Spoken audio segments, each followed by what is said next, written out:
ជំរាបសួរប្រិយមិត្តអរគ្នាជួបខ្ញុំបាទកុងគីសាជាថ្មីទៀតហើយនេះគឺជាអបសរទី21នៃការនិទានរឿងដែលតាក់ទងជាមួយនឹងរឿងអបិយជំនឿរបស់ខ្មែរយើងហើយបើនិយាយទៅរឿងនេះគឺតាក់ទងជាមួយនឹងវិញ្ញាណក្មេងស្រី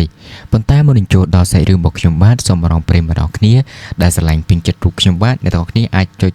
Subscribe នៅ Channel ខាងក្រោមបានហើយអ្នកដែលចូលចិត្តស្ដាប់វីដេអូលក្ខណៈខ្លីៗអញ្ចឹងណាមិនចង់ស្ដាប់យូរក្នុង YouTube អញ្ចឹងអ្នកទាំងអស់គ្នាអាចចុចទៅស្ដាប់នៅក្នុង TikTok ក៏បាននៅក្នុង Telegram ខ្ញុំក៏បានតែបើអ្នកទាំងអស់គ្នាស្រឡាញ់ខមត្រខ្ញុំបាទអាចស្ដាប់នៅក្នុង YouTube នឹងតែម្ដងហើយបើស្ដាប់ហើយកុំភ្លេចដាក់សញ្ញាកណ្ដឹងផងដើម្បីទទួលបានវីដេអូថ្មីៗឥឡូវទៅតាមដានជាមួយនឹងរឿងរបស់យើងទាំងអស់គ្នាថាសាច់រឿងរបស់យើងនឹងពិតជារន្ធត់នឹងព្រឺព្រួយដល់កម្រិតណានោះនឹងដឹងនៅបន្តិចទៀតនេះ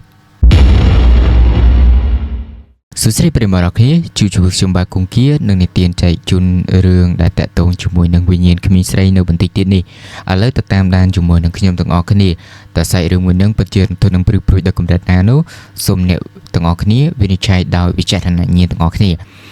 ដែលចាប់ផ្ដើមនៃសាច់រឿងរបស់យើងនឹងគឺថាតាក់ទងជាមួយនឹងក្មេងស្រីម្នាក់ដែលមានឈ្មោះថានីហើយបើនិយាយទៅនេះគឺជាក្មេងស្រីឧស្សាហ៍ព្យាយាមម្នាក់ដែលនាងធ្វើការនៅហាងម៉ាស្សាមុខមួយកន្លែងហើយបើនិយាយរូបសម្បត្តិរបស់នាងណាគឺរូបសម្បត្តិរបស់នាងគឺជាក្មេងស្រីម្នាក់ដែលមានរូបសម្បត្តិស្រស់ស្អាតមែនទែនហើយនាងគឺអត់មានឪពុកទេដោយសារតែឪពុករបស់នាងនឹងគឺបានស្លាប់តាំងពីនាងនៅតូចមកម្លេះហើយសពថ្ងៃហ្នឹងគឺនាងរស់នៅជាមួយនឹងម្ដាយរបស់នាងដែលគេហៅថា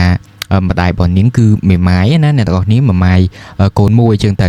ហើយការតស៊ូលំបាកព្យាយាមរបស់នាងហ្នឹងគឺឆ្លងកាត់តែជាមួយនឹងម្ដាយរបស់នាងតែប៉ុណ្ណោះនិយាយរួមទៅអ្នកទាំងពីរហ្នឹងរស់នៅជាមួយនឹងម្ដាយនិងកូនហ្នឹងគឺមានសេចក្តីសុខមែនតើបើនិយាយទៅគឺពឹងផ្អែកទៅលើប្រាក់ចំណូលរបស់នាងនេះណាគឺថាបន្តិចបន្តួចដែលនាងធ្វើការនៅហាងម៉ាស្សាហ្នឹងណាគឺបានមកអាចចិញ្ចឹមជីវិតរស់គឺមិនសុខពេកទេមកល្មមណាហើយនៅព្រឹកថ្ងៃមួយហ្នឹងនៅពេលដែលនាងចេញទៅធ្វើការដោយសពមួយដងហ្នឹងគឺថាម្ដាយរបស់នាងហ្នឹងក៏ស្រែកប្រែប្រាំកូនថានេះអើយកូនឯងពេលត្រឡប់មកផ្ទះវិញណាកូនឯង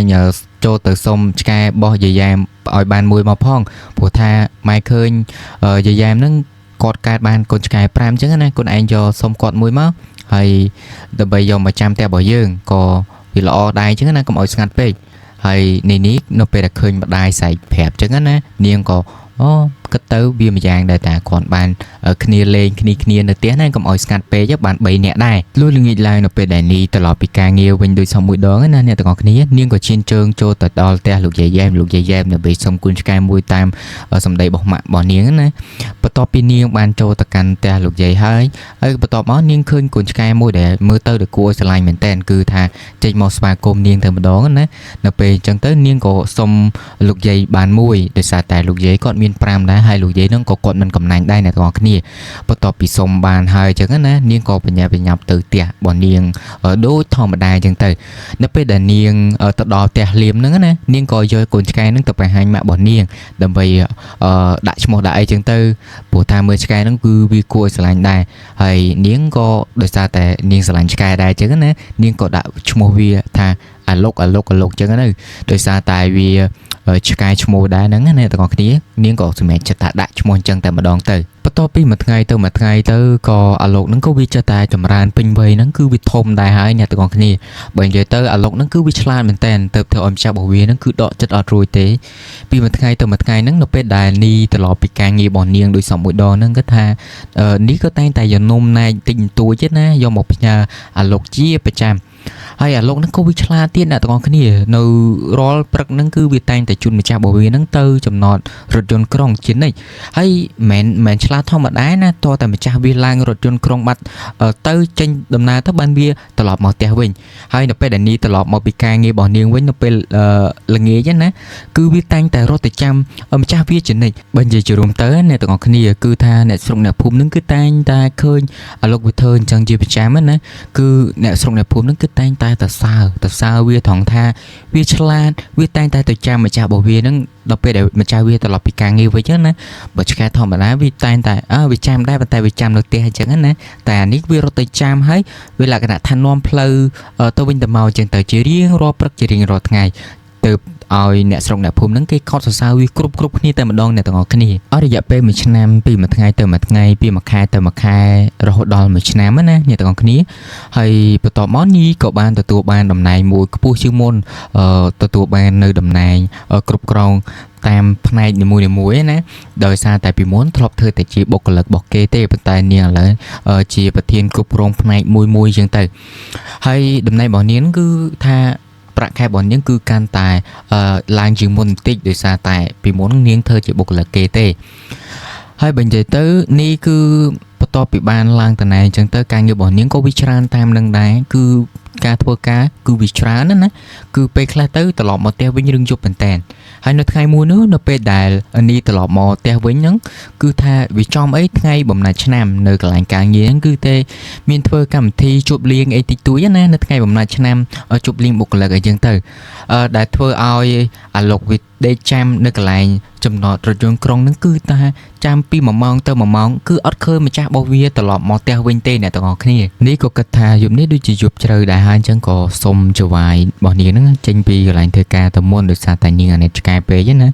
ហើយបន្ទាប់ពីនាងចុះពីរថយន្តក្រុងមកនាងក៏កលេចឆ្វេងស្ដាំអញ្ចឹងណាដើម្បីរកមើលឆ្កែហើយនាងក៏ស្រែកហៅអាឡុក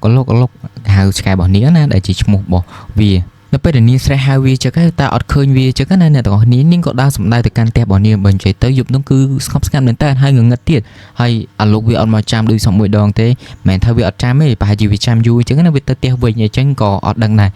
នៅពេលដែលនាងកំពុងតែដើរទៅកាន់ផ្ទះរបស់នាងណានាងក៏ងាកបដាឆ្វេងស្ដាំងាកមើលបដាណាដើម្បីមើលកែលោកឃើញអាលោកវានៅចាំនៅគៀនផ្លូវអញ្ចឹងទៅដល់ពេលដែលនាងកំពុងតែដើរតាមផ្លូវអញ្ចឹងណានាងក៏ស្រាប់តែឃើញគុំស្មៅមួយដែលនៅក្បែរនោះណាក៏ស្រាប់តែលេចមកចេញបរោះ2នាក់ដែលមិនស្គាល់អត្តសញ្ញាណណាក៏ចាប់នាងចូលទៅគុំស្មៅនោះតែម្ដងអ្នកទាំងអស់គ្នាយល់ទៅពួកប្រុស2នាក់នោះបានធ្វើសកម្មភាពទៅលើនាងណាហើយនាងក៏ស្រែកអូខេជួយផងជាងទៅប៉ុន្តែគាត់ថាស្រែកទៅអត់មានអ្នកឮទេហើយពួកអានោះវាយកដៃវានឹងក្តាប់មាត់របស់នាងហើយគំរាមនាងថាកុំស្រែកប្រយ័ត្នអញយកកូនក្បិតចាក់នាងឯងណាគេនិយាយគំរាមទៅកាន់នាងហើយដោយសារតែនាងភ័យខ្លាំងពេកណាមិនបានគិតថាតទល់អីជាមួយគេដោយសារតែគេជាប្រុសផងណាមួយគេ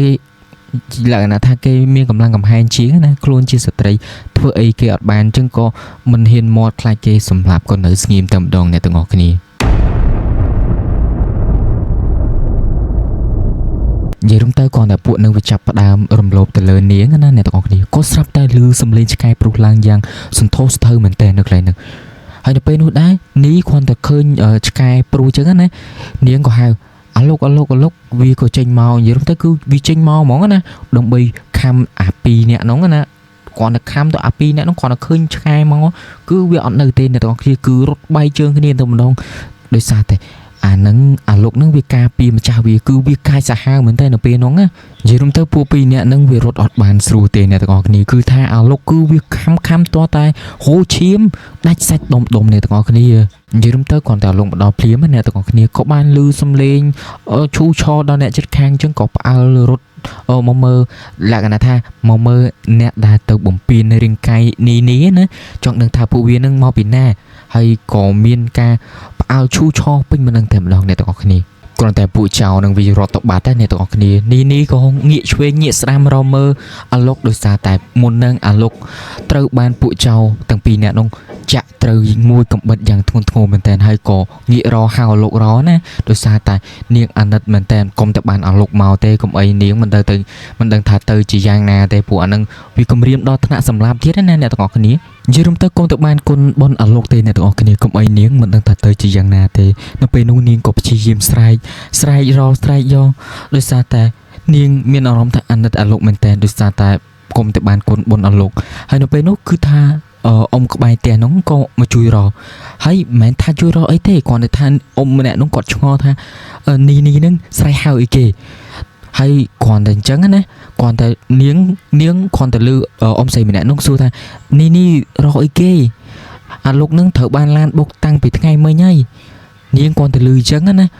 មានការរន្ធត់ចិត្តជាខ្លាំងអ្នកទាំងអស់គ្នា ស្រីក៏ប្រាប់ថាអាលោកនឹងវាមកចាំក្មួយឯងនឹងតាំងពីរសៀលមកម្លេះប៉ុន្តែចាំបាត់ចឹងទៅក៏វាឆ្លេឆ្លាណាវាស្រែកតាមរបៀបឆ្កែចឹងមានការព្រោះលន់ពេញមកនឹងតែម្ដង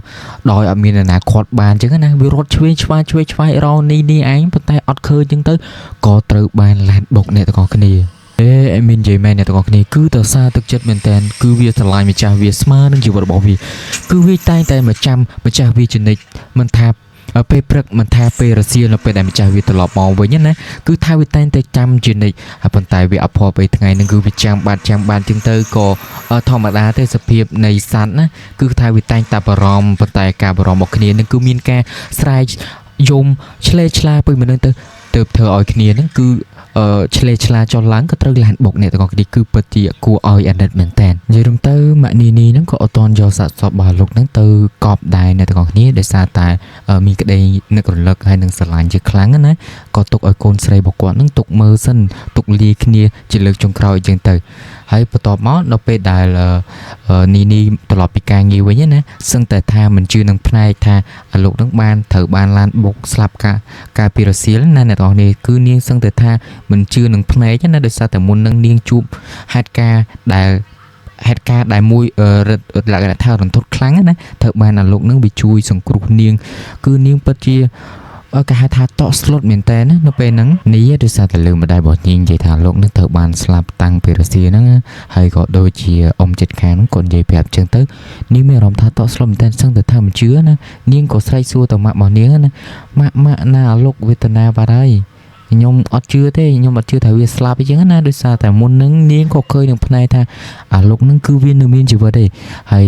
នៅពេលនោះដែរគ្រាន់តែនាងទៅដល់ណាឃើញសាកសពអាលោកនឹងដេកស្ដុកស្ដឹងអត់ដឹងខ្លួននាងក៏ស្ទុះទៅអោបភ្លាមតែម្ដងអ្នកទាំងអស់គ្នាប៉ុន្តែរឿងដែលធ្វើឲ្យនីមានការភ្ញាក់ផ្អើលជាខ្លាំងនោះគឺថានៅលើខ្លួនរបស់វាហ្នឹងណាគឺថាមានស្នាមរបួសដោយសារតែកំបិតពួកចោលដែលវាចាក់ទៅលើខ្លួនរបស់វាណាអ្នកទាំងអស់គ្នាគឺថាឃើញមែនតើដូចនាងឃើញមុនហ្នឹងចឹងប៉ុន្តែគ្រាន់ថានាងឆ្ងល់ដោយសារតែនាងសួរម៉ាក់នាងក៏អត់បានសួរអ៊ំស្រីដែលនៅក្បែរផ្ទះហ្នឹងក៏អត់បានព្រោះថារឿងហ្នឹងគឺមានតែនាងម្នាក់ទេដែលឃើញជាក់ស្ដែងគឺថាអាលោកនឹងវាទៅជួយនាងហើយត្រូវបានចោលចាក់ប៉ុន្តែភ្លាមនោះគឺបាត់រំពេចភ្លាមនោះគឺបាត់គឺថាបាត់អាលោកចេញពីកន្លែងនោះណាស្រាប់តែម្ដងទៅគឺថាលឺម្ដាយរបស់នាងហើយនឹងអ៊ំស្រីក្បែរផ្ទះហ្នឹងគាត់និយាយប្រាប់ថាអាលោកត្រូវបានស្លាប់ដោយសារតែឡានបុកហើយចឹងទៅធ្វើឲ្យនាងមានការឆ្ងល់តែម្នាក់ឯងជាខ្លាំងអ្នកទាំងអស់នេះប៉ុន្តែក៏មានការអាណិតស្រឡាញ់វាដោយសារតែវាបានជួយម្ចាស់គឺជួយមែនតើណាហើយវាគឺជាឆ្កែឆ្លាតមួយក្នុងផ្ទះក្នុងភូមិនឹងតែម្ដងអ្នកទាំងអស់នេះគឺថាវាឆ្លាតមែនតើគឺនៅពេលដែលនាងចេញទៅធ្វើការក៏វាតែងតែ care ពីនាងគឺថាជូនដំណើរនាងដល់ចំណតឡានក្រុងអញ្ចឹងណានៅពេលដែលនាងមកវិញគឺវាតែងតែទៅចាំហើយនឹងដឹកនាំផ្លូវនាងត្រឡប់មកផ្ទះវិញអញ្ចឹងទៅហើយធម្មតាទេអនុស្សាវរីយ៍ល្អវាតែងតែបង្កើតនៅពេលដែលយើងមានជីវិតណាប៉ុន្តែដល់ពេលបាត់បង់ទាំងទៅគឺនៅតែគេឈ្មោះដែលបន្សល់ទុកទេអ្នកទាំងនេះនៅប្រិមត្តរបស់គ្នាដល់សាច់រឿងទី1ហ្នឹងគឺខ្ញុំនិយាយតាក់ទងជាមួយនឹងវិញ្ញាណប៉ុន្តែច្រឡំដោយសារតែខ្ញុំផនច្រឡំជាមួយនឹងចំណងជើងណាដោយសាច់រឿងទី1ហ្នឹងគឺតាក់ទងជាមួយនឹងវិញ្ញាណឆ្កែហ្នឹងគឺមិនមែនឆ្កែធម្មតាទេអ្នកទាំងអស់នេះគឺឆ្កែចេះជួយមនុស្ស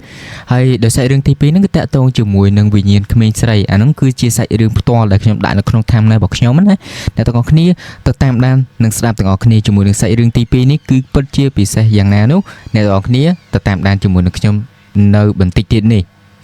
ដូចចាប់ផ្ដើមនៃសាច់រឿងហ្នឹងគឺថារឿងរបស់យើងហ្នឹងគឺតាក់ទងជាមួយនឹងនារីវ័យក្មេងម្នាក់គឺក្មេងមែនតើណាអ្នកទាំងអស់គ្នាប៉ុន្តែឥឡូវខ្ញុំណែនាំឈ្មោះនាងបន្តិចសិនដោយសារតែរឿងនេះរឿងថ្មីណាហើយដោយឈ្មោះរបស់នាងហ្នឹងគឺថានាងមានឈ្មោះថាឈុកបើនិយាយទៅនាងគឺជាស្រីដែលគេហៅថាស្អាតដាច់គេហ្មងណាក្នុងភូមិឋានហ្នឹងគឺនាងស្អាតដាច់គេគ្មាននារីម្នាក់ដែលប្រជែងជាមួយនឹងនាងបានទេប៉ុន្តែអ្វីដែលគួរស្ដាយហ្នឹងគឺថានាងមានសម្រស់ស្អាតក៏ពិតមែនប៉ុន្តែនាងមានសង្សារច្រើនមែនតើពីមួយថ្ងៃទៅមួយថ្ងៃហ្នឹងគឺនាងតែងតែដូរសង្សារជាប្រចាំគឺថាគ្មានភាពបរិសុទ្ធសម្រាប់ប្តីរបស់នាងនៅពេលដែលនាងរៀបការទេគឺថានាងតែងតែដូរសង្សារជាប្រចាំប៉ុន្តែបើទោះបីជាយ៉ាងណាហ្នឹងគឺថានៅក្នុងស្រុកភូមិហ្នឹងគឺមានបុរសអ្នកមានណាអ្នកមាននៅក្នុងប្រចាំភូមិណាគឺបើនិយាយវ័យរបស់គាត់គឺ30ឆ្នាំហើយគឺថាមានសេចក្តីប្រតិព័ទ្ធស្រឡាញ់ទៅលើនាង ហើយក៏បានចូលទៅចែកចៅនាងអីចឹងណាយកជាធ្វើជាប្រពន្ធអីចឹងទៅប៉ុន្តែបើងាកមកឥឡូវប៉ុន្តែបើងាកមកថាអាយុរបស់ឈូវិញណាអាយុរបស់គាត់ហ្នឹងគឺក្មេងមែនតើហើយអ្នកទាំងអស់គ្នាប្រហែលជាស្ដាប់ហើយគឺវ៉ាវហ្មងណាគឺអាយុទៅតែ6 10ឆ្នាំទេគឺក្មេងមែនតើអ្នកទាំងអស់គ្នាប៉ុន្តែអ្នកទាំងពីរហ្នឹងគឺថាបើនិយាយពីវ័យវិញណាគឺខុសគ្នាឆ្ងាយមែនតើដូចកូននឹងឪណាប៉ុន្តែធ្វើមិនទេបើសក្តីស្នេហាហើយណាមួយគេខាងអ្នកកំឡោះហ្នឹងគេអ្នកមានខាងស្រីនេះទៅតាមស្របតាមគ្នាទេសារតែធម្មតាទេស្រីនឹងប្រុសអញ្ចឹងណាដល់វ័យមួយគេសំគុំអញ្ចឹងទៅក៏តាមតាណាអញ្ចឹងទៅប៉ុន្តែបើនិយាយទៅប្តីរបស់នាងហ្នឹងក៏ស្រឡាញ់នាងដែរអ្នកទាំងគ្នាគឺថាមិនឲ្យនាងនិយាយស្ដីជាមួយណាគេដាច់ខាតនៅពេលដែលនាងរៀបការហើយណាប្រុសផ្សេងគឺនៅចិត្តអត់បានទេគឺមិនអាចនិយាយបានតែម្ដងនិយាយទៅពួកគាត់ទាំងពីរហ្នឹងក្រោយពីបានរៀបការមិនបានប្រមាណផងហ្នឹងគាត់ទាំងពីរហ្នឹងក៏បាននាំគ្នាធ្វើផ្ទះណាសាងសង់ផ្ទះដើម្បីជាគេហដ្ឋានថ្មីមួយសម្រាប់គ្រួសាររបស់គាត់ហើយតែរបស់គាត់ហ្នឹងគឺសាងសង់ឡើងដោយដាមៃសាក់អ្នកទាំងអស់គ្នាប្រហែលជាស្គាល់ដាមៃសាក់មិនបាញ់និយាយច្រើនណាតែដោយសារតែការរៀបការដោយអាយុនៅក្មេងពេកណាខាងស្រីនឹងឈុកហ្នឹងគឺគាត់នៅក្មេងពេក4-5 ឆ្នាំក្រោយគឺថាអ្នកទាំងពីរហ្នឹងគឺមានរឿងរកម្មរកុសមានរឿងចម្រុងចម្រាស់គ្នាណានៅមួយគ្នាអត់បានទៀតចឹងទៅបើនិយាយទៅមិនដោយសារតែខាងលោកអ៊ំទេហើយមិនដោយសារលោកអ៊ំជាប្តីណាខ្ញុំហៅអ៊ំទៅដោយសារគាត់អាយុរឿងច្រើនដែរឈុកហ្នឹងគឺថាដោយសារតែនាងនៅក្មេងសម្រាប់ឲ្យនាងនៅបានងាកឆ្វេងបានងាកស្ដាំបានណានាងគឺតែងតែដើរចោលផ្ទះជាប្រចាំគឺអត់ដែលគិតជាទួនាទីថាជាស្ត្រីមេផ្ទះឡើយបើនិយាយទៅឈុកហ្នឹងមានប្តីបកគាត់ដែលគេហៅថាវ័យចំណាស់ដែលចេះគិតគូរវែងឆ្ងាយណាគឺនាងអត់ខ្វល់គឺនាងគេហៅថាតែងតែដើរលេងជាប្រចាំហើយនាងរហូតដល់មានសហាយទៀតណាអ្នកទាំងអស់គ្នាប៉ុន្តែមិនមែនលោកអ៊ំគាត់អត់ដឹងទេគាត់ដឹងប៉ុន្តែគាត់ថាគាត់ទ្រាំអញ្ចឹងណាលេបគ្រោះលេបថ្មដើម្បីរក្សាចំណងស្នេហារបស់គាត់នៅបានយូរជាងហ្នឹងណាប៉ុន្តែគឺថាគាត់ក្រំចិត្តតែម្នាក់ឯងតែម្ដងអ្នកទាំងគ្នាប៉ុន្តែឥឡូវនិយាយមកដល់ចំណុចនេះអ្នកទាំងអស់គ្នាប្រហែលជាអត់តន់ស្គាល់ពីឈ្មោះរបស់លោកតាទេឥឡូវខ្ញុំណែនាំតិចចុះលោកតាគាត់មានឈ្មោះថាលោកអ៊ំណយណាអ៊ំណយឈ្មោះគាត់អញ្ចឹងទៅនិយាយទៅអ៊ំណយមិនមែនថាគាត់មិនដឹងថាប្រពន្ធរបស់គាត់នឹងមានប្រុសមានអីណាមានសហាយមានអីទេប៉ុន្តែដោយសារតែការស្រឡាញ់ណាគាត់គិតថាគេថាចេះអត់អោនឲ្យគ្នាណាផ្ដល់ឱកាសណាថ្ងៃណាមួយគេនឹងនៅណាយនឹងបរោះវ័យក្មេងអញ្ចឹងទៅគេនឹងងាកមកមើលប្រុសចាស់វិញអញ្ចឹងទៅគាត់ក៏លក្ខណៈថាមិនគិតគូរច្រើនទេតាមតាណាហ្មងទៅគាត់គិតអញ្ចឹងណាប៉ុន្តែអំណយហ្នឹងគាត់គិតខុសស្រឡាអ្នកទាំងអស់គ្នាគឺគាត់តែងតែផ្ដល់ឱកាសឲ្យនាងណាតែងតែលក្ខណៈថាមកលើកជាពីរលើចឹងទៅប៉ុន្តែការផ្ដល់ឱកាសរបស់នាងហ្នឹងវាកាន់តែធ្វើឲ្យនាងកាន់តែភ្លើតភ្លើនឆ្ងាយទៅរហូតដល់ឡើងត្រឡប់ក្រោយណាលក្ខណៈថាលក្ខណៈលងវែងលងខ្លួនខ្លាំងណាហើយបើនិយាយទៅយូរទៅហ្នឹងនាងរហូតដល់ថាលក្ខណៈថាចាក់ចេញពីផ្ទះណាឡើងនៅផ្ទះជាមួយនឹងអំណយទៀតគឺនាងទៅតាមប្រុសក្មេងតែម្ដងអ្នកទាំងអស់នេះគឺទៅបាត់ហ្មងណានិយាយរួមទៅការប៉ះទៅគាត់ស្ដាយប្រពន្ធផងក៏ដូចជាបើថាឡែងលះក៏បានដែរមែនអ្នកទាំងអស់គ្នាប៉ុន្តែដោយសារតែគាត់មានងារគាត់ជាប្រធានភូមិណាអ្នកទាំងអស់គ្នាបើថាគាត់ឡែងលះឲ្យនាងទៅដៃស្រឡាញ់អញ្ចឹងវាហាក់ដូចជាគាត់នឹងអត់ take care ពីប្រពន្ធណាយកប្រពន្ធឲ្យតែបានហើយក៏ចង់ឡែងលះខ្លាចញាតស្ដីជេរចឹងទៅដោយសារតែគាត់នឹងមានងារជាប្រធានភូមិអ្នកទាំងអស់នេះគាត់ខ្លាចខ្មាស់អ្នកស្រុកអ្នកភូមិគេតេះទៀមគេឌីលគាត់ថាប្រុសស្អីយកឲ្យតែបានហើយក៏ឡែងចឹងទៅគាត់ក៏ទ្រាំរស់នៅជាមួយគ្នាណាទ្រាំលក្ខណៈថាទ្រាំទាំងឈឺក្នុងទ្រុងណាអ្នកទាំងអស់គ្នាគឺទ្រាំមែនតើណាមិនយូរប្រហែលហ្នឹងណាឈូកក៏ត្រឡប់មកលុនតួសុំទោសអភ័យទោសពីប្តីរបស់នាងណាដែលជាអ៊ំប្រធានភូមិអំណោយរបស់យើងណាគាត់ក៏លើកលែងដោយសារតែគាត់គិតថាប្រពន្ធរបស់យើងទេហើយណាមួយធ្លាប់រៀបការពេញច្បាប់ណាក៏អត់ទោសអត់អីចឹងទៅហើយតែបើទោះបីជាណាគាត់ក៏ព្រួយបារម្ភដែរប៉ុន្តែការបារម្ភរបស់គាត់ហ្នឹងគឺគាត់គិតថាវាមិនជាបញ្ហាទេការពេបជាចំអករបស់អ្នកស្រុកអ្នកភូមិណាដោយសារតែអ្នកខ្លះគេចង់ឲ្យយើងល្អអ្នកខ្លះក៏គេមិនចង់ឲ្យយើងល្អប៉ុន្តែឈុកមកលើកនេះមានអារម្មណ៍ថាដូចជាសពសពូនខុសពីធម្មតាបើធ្លាប់តែធម្មតាឃើញឈុកហ្នឹងគឺជាស្ត្រីរុះរាយរាក់ទាក់ណាគេហៅថាយើងធម្មតាជាងដឹងស្រីស្អាតគេលេងសម្ដីច្រើននេះចឹងតែលើកនេះមកគេហាក់សពសពូនគឺមិនដឹងថាយ៉ាងម៉េចអំណោយគាត់ក៏មិនហ៊ានសួរលក្ខណៈថាខ្លាច សួរដេញដោលទៅប៉ះពាល់ផ្លូវអារម្មណ៍របស់នាងណាខ្លាចឲ្យនាងខឹងអញ្ចឹងទៅក៏មិនហ៊ានសួរអីប្រេះប្រាស់ទេ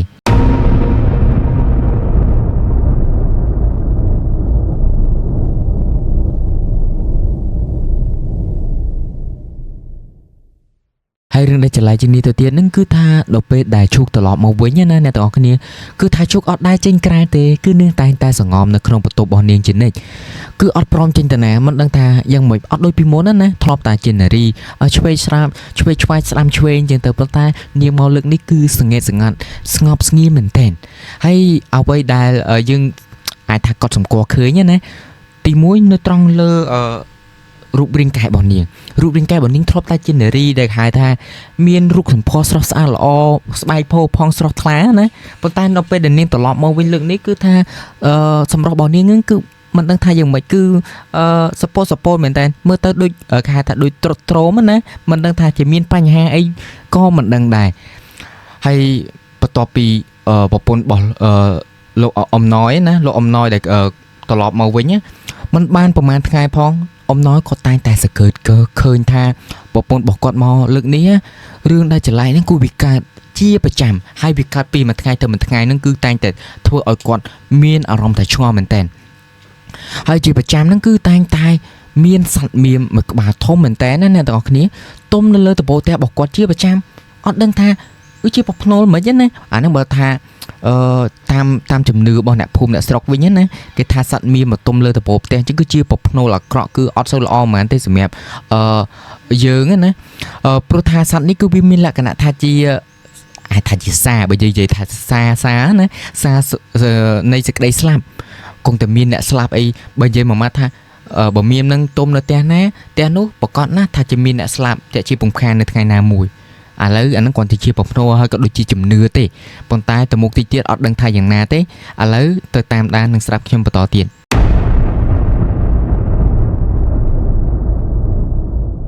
ពីមួយថ្ងៃទៅមួយថ្ងៃគឺថាអ្នកស្រុកអ្នកភូមិហ្នឹងគឺតែងតែនិយាយពីមាត់មួយទៅមាត់មួយត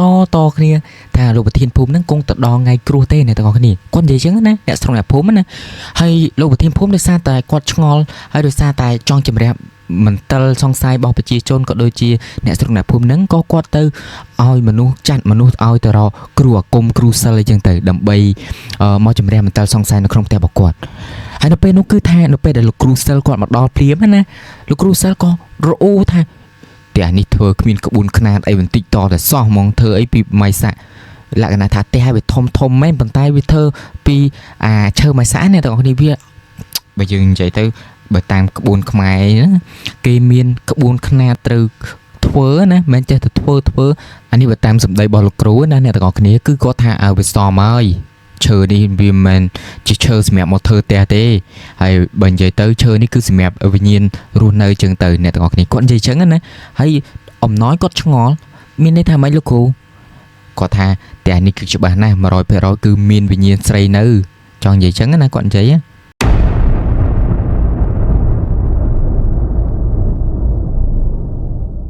អំណោយក្រោយពីបាននិយាយជាមួយនឹងលោកគ្រូបានមកសបកធំហើយក៏អញ្ជើញលោកគ្រូឡើងទៅលើផ្ទះដើម្បីទៅមើលឈូកណាហើយក៏អញ្ជើញលោកគ្រូចូលក្នុងបន្ទប់ឈូកដែលសង្ងំមើលទៅដូចជាមនុស្សឈើអញ្ចឹងឈូកបើនិយាយពីឈូកវិញគាត់តែឃើញលោកគ្រូហើយនឹងអំណោយចូលទៅអញ្ចឹងណាសម្លឹងអត់ដាក់ផ្នែកទេអ្នកទាំងអស់គ្នាហើយបន្ទាប់មកហ្នឹងគឺថា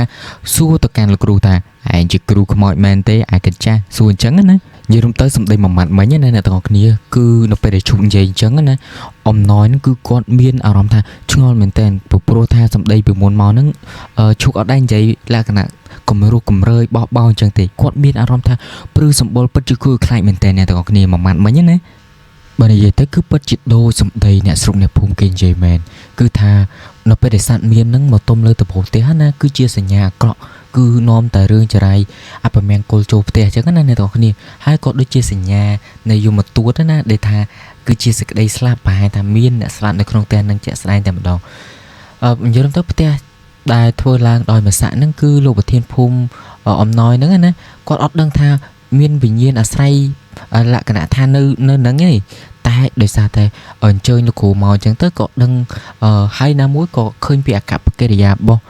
ឈូកមិញណាគឺធ ធ្វើឲ្យគាត់មានអារម្មណ៍ថាស្រឡាញ់កាំងមែនតើអ្នកទាំងអស់គ្នាអំណោយគាត់ចិត្តនឹកថាអូប្រហែលជាមកពី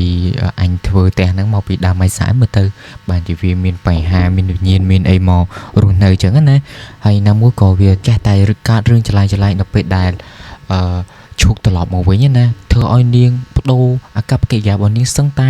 100% ខុសពីនាងកាលពីមុនណាអ្នកទាំងអស់គ្នាអញ្ចឹងសពរយៈថាច្បាស់ណាគឺថាផ្ទះរបស់គាត់នឹងគឺមានវិញ្ញាណហើយអញ្ចឹងក៏គាត់អញ្ជើញលោកគ្រូដែលគ្រូអាគមណាឲ្យមកមើលពិនិត្យមើលមិនម៉ាក៏អាស្រ័យកាត់គូលើលោកគ្រូអញ្ចឹងចោះត្រូវកំចាត់ចោលត្រូវមិនចោលអញ្ចឹងទៅកុំឲ្យនៅអញ្ចឹងណាពេលនៅអញ្ចឹងគឺនៅគាត់នៅអសុខឯអ្នកទាំងអស់គ្នាហ្នឹងឯអ្នកទាំងអស់គ្នាគ្រាន់តែគ្រូអាគមនឹងគាត់បានឃើញភ្លាមណាអ្នកទាំងអស់គ្នាគាត់ដឹងច្បាស់ណាស់ថាវិញ្ញាណហ្នឹងគឺវិញ្ញាណខ្មោចព្រាយចូលស្ថិតនៅក្នុងរូបរាងកាយរបស់ជោគជាក់ស្ដែងតែម្ដងហើយវិញ្ញាណហ្នឹងទៀតសោតហ្នឹងគឺមិនមែនជាវិញ្ញាណធម្មតាទេអ្នកទាំងអស់គ្នាគឺវិញ្ញាណស្ត្រីដែលតណ្ហាក្រាស់ណាដែលគឺជាអ្នកបំរើផ្លូវភេទដែលជានារីស្លាប់ដោយតែការបំរើផ្លូវភេទចឹងទៅមូលហេតុហ្នឹងដោយសារតែនាងចង់ចូលមកនៅក្នុងផ្ទះហ្នឹងហើយអញ្ចឹងបានជានាងចូលស្ថិតទៅលើរូបរាងកាយរបស់ឈូកអ្នកទាំងអស់គ្នាគ្រាន់តែប៉ុណ្ណឹងក៏គាត់និយាយថាលោកប្រធានភូមិចេញទៅមុនសិនទៅហើយបិទទ្វារឲ្យជាប់ផងកុំភ្លេចថាបើទោះបីជាឮសំឡេងយ៉ាងម៉េចក៏ដោយកុំភ័យកុំខ្លាចហើយកុំបើកទ្វារចូលមកណាដោយសារតែប្រពន្ធរបស់លោកប្រធានភូមិនឹងត្រូវវិញ្ញាណខ្មោចចូលហើយត្រូវឲ្យខ្ញុំតោងព្រលឹងរបស់នាងចូលវិញដើម្បីបដិញព្រលឹងវិញ្ញាណបិសាចចង្រៃនឹងចេញពីខ្លួនរបស់នាងបើទោះបីជាលឺយ៉ាងណានឹងកុំបើកទ្វារអសោះណាគាត់ប្រាប់ទៅកាន់អំណោយណាទាំងអស់គ្នាអំណោយគ្រាន់តែលឺលោកគ្រូក៏ឲ្យចេញទៅក្រៅអញ្ចឹងណាគាត់មិននៅចាំឯអង្គយូរទេហើយគាត់ចេញទៅបិទទ្វារយ៉ាងជិតមែនទែនណាទាំងអស់គ្នាយូរបន្ទាប់មកលោកគ្រូអាគមហ្នឹងគាត់ក៏លក់យកវត្ថុស័ក្តិសិទ្ធិដែលគាត់តែងតែរៀបចំហើយនឹងប្រើជាប្រចាំណាដែលយកកំចាប់ព្រាយបិសាចដែលតែងតែចូលលងបន្លាចនៅក្នុងវិញ្ញាណក៏ដូចជារូបរបស់គេណាអ្នកទាំងអស់នេះបន្ទាប់មកក៏គាត់សូត្រមុនគេថាមួយសទុះហើយក៏សួរទៅកាន់នារីនោះថាឯងប្រាប់មកថាឯងជានរណានាងខ្មោចអញ្ចឹងណាបន្ទាប់ពីនិយាយចប់លោកគ្រូសៃនឹងក៏ដើរចូលទៅចិត្តរូបរាងកាយរបស់នាងណាដែលកំពុងតែដេកស្ដោកស្ដឹងលើក្រែនឹងអ្នកទាំងអស់គ្នាហើយនៅពេលនោះដែររូបរាងកាយរបស់នាងគឺក៏ងើបមកណាហើយក៏សើចលក្ខណៈថាវាមិនទាន់ត្រូវមុនគេថាណាគេសើចចឹងទៅក៏សើចហោះអីចឹងទៅបន្ទាប់មកគ្រូខ្មោចនឹងក៏គាត់សូត្រគេថាអីតិចតួចចឹងទៅនៅពេលនោះ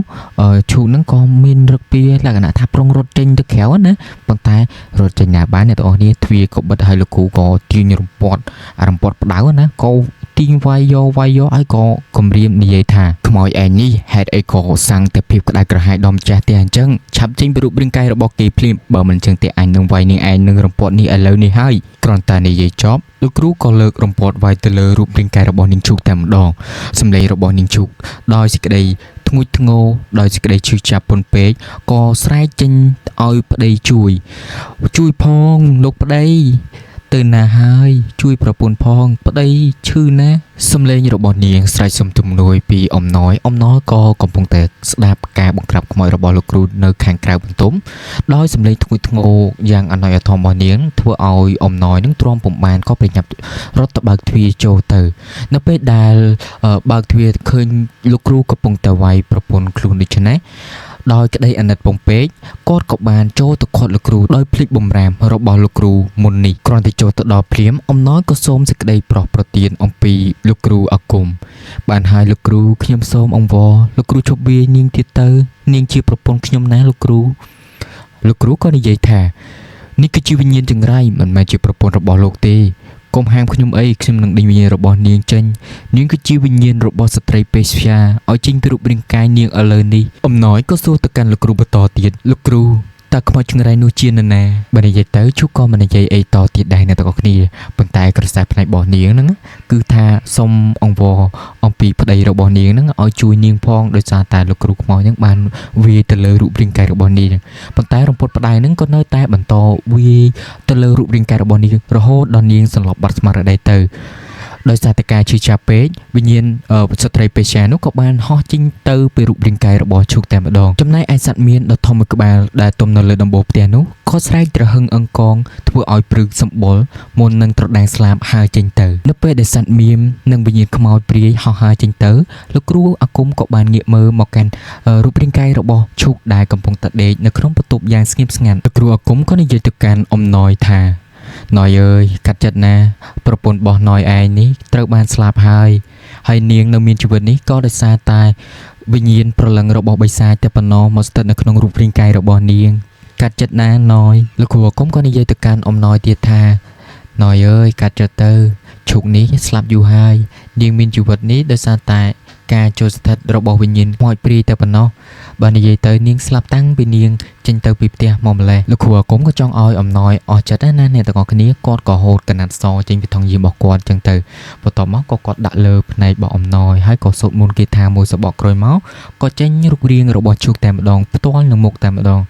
ហើយឈូកគាត់ទៅចេញមកអញ្ចឹងក៏លាដៃលាអញ្ចឹងទៅក៏រលាយបាត់ទៅតែម្ដងអ្នកទាំងអស់គ្នាសាច់រឿងរបស់ខ្ញុំបាទគឺជាមិនដល់ទីបញ្ចប់ផងដែរអ្នកទាំងអស់គ្នាហើយនៅក្នុងសាច់រឿងមួយនេះគឺថាពិតជាមានន័យអប់រំមែនតើដោយបញ្ជាក់ថានៅពេលដែលយើងនៅជាមួយគ្នាក៏ដូចជារួមរស់នៅជាមួយគ្នានឹងក៏ត្រូវចេះតែស្រឡាញ់គ្នាឲ្យអស់ពីចិត្តអស់ពីថ្លើមអញ្ចឹងទៅអស់ពីបេះដូងផងដែរកុំនៅពេលដែលបាត់បងនឹងទៅស្ដាយក្រោយប៉ុន្តែនៅក្នុងសាច់រឿងនេះគឺថាឈូកនឹងគឺខុសមែនតែនមិនទៅខុសបន្ទោសនាងអីទេ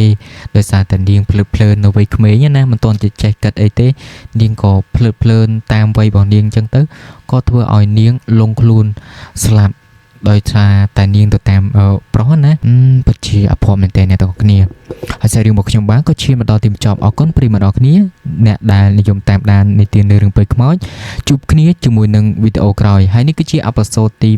21នៅមានអេពីសូតបន្តទៀតកុំភ្លេចតាមដានទាំងអស់គ្នាណាបាយបាយ